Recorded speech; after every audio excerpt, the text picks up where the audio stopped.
Energy efficiency has historically been seen as an overhead cost, and the smart organizations, the leading organizations in this space, have realized that it's really a profit center for their organizations. On average, 20 to 30% energy in those buildings is wasted, and so there's a tremendous opportunity to focus on the existing building stock and to make sure that we're driving greater investment in energy efficiency in those buildings.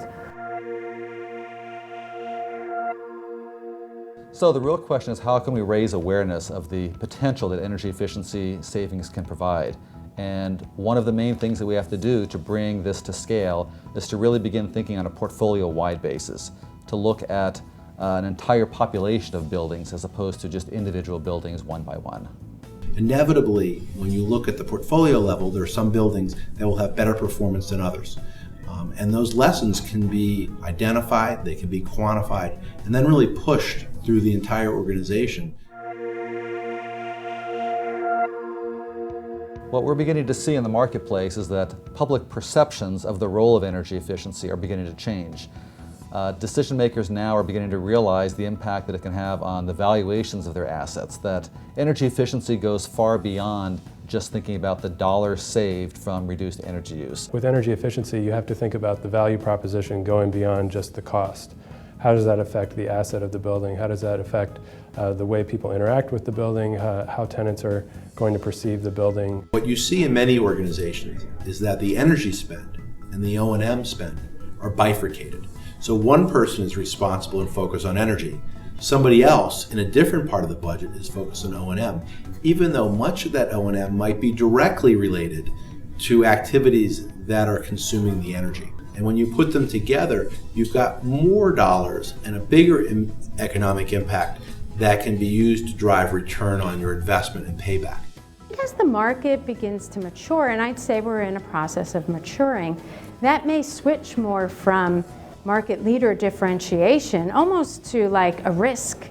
Well, I might not do it because I want to be among the leaders, but I better make sure that I'm not in the laggards. There might be risk now, liability. We've seen some institutional investors like TIAA CREF, for instance, who own a portfolio of buildings, and they require certain actions from their property managers as part of their contracts in order to increase the value of that investment, because if it uses less energy, you're increasing the value of the investment that they're holding.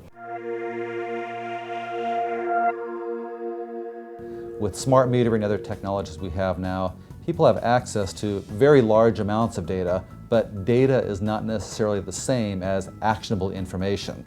We have to take that data and distill it down to something that people can make intelligent decisions upon. And so it's using data and information to inform that movement and that progress, which is really going to drive change, and the change we need in this country to achieve what we think is possible, cost-effectively, $80 billion worth of annual savings on commercial industrial buildings in this country.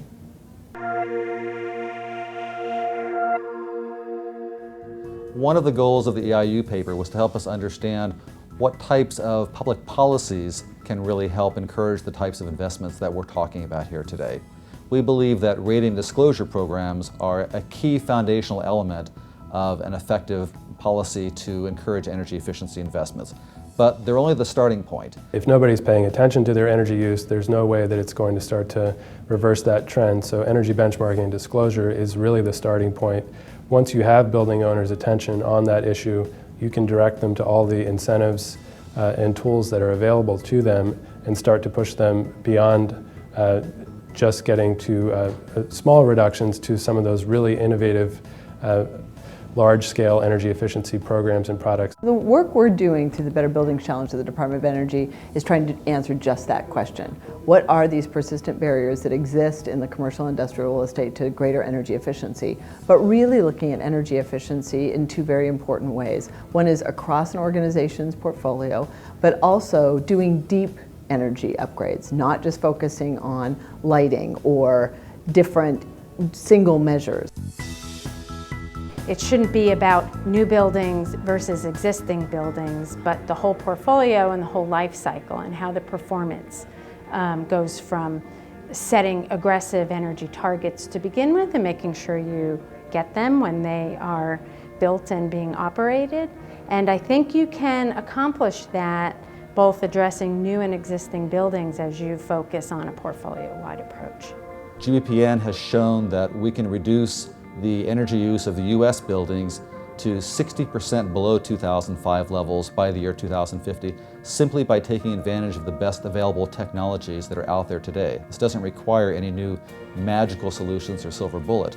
But the question is, how do we get there? How do we get beyond the way that we're doing things now, which is what we ultimately have to accomplish if we're going to achieve the sorts of potential savings that we could get to within the building stock in the United States.